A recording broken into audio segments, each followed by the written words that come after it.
In a disturbing video, a Bangladeshi child says he learned in madrasa that Hindus are bad and idol worship is haram. He speaks of jihad as war with non-Muslims, involving swords and violence, and says he will join it when he grows up.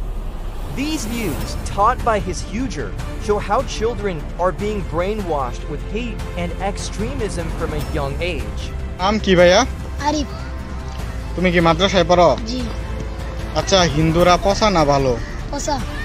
কিসের জন্য? মূর্তি পূজা করে। মূর্তি পূজা করলে কি হয়? হারাম। এটা হারাম। আচ্ছা আচ্ছা, এই জন্য হারাম কাজ যারা করে ওরা পচা? জি। এটা মানে কি তুমি শিখছো এটা? জি।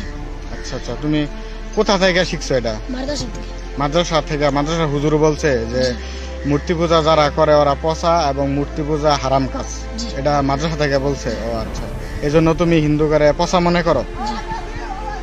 আচ্ছা, মাদ্রাসা থেকে আর কি শিখছো? জিহাদের কথা। জিহাদের কথা? জিহাদ কি? অমুসলিম, অমুসলিমের সাথে যুদ্ধ করা। অমুসলিমের সাথে যুদ্ধ করা। আচ্ছা আচ্ছা, এটাও তোমার মাদ্রাসা থেকেই হুজুর বলছে, শিখাইছে? জিহাদ কবে করবা? ইমাম মেহেদী চলে আসলে। ইমাম মেহেদী চলে আসলে জিহাদ করবা? এটা কি হুজুরেই বলছে?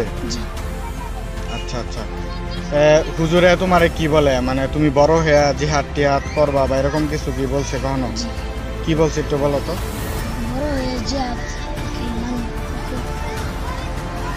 বড় হয়ে জিহাদ করবা এটা বলছে? জিহাদে তো অনেক মারামারি করা লাগে, অনেক তরোয়ার দিয়ে যুদ্ধ করা লাগে, এগুলা কি তুমি করতে পারবা? আল্লাহ তৌফিক দান করলে করতে পারবা?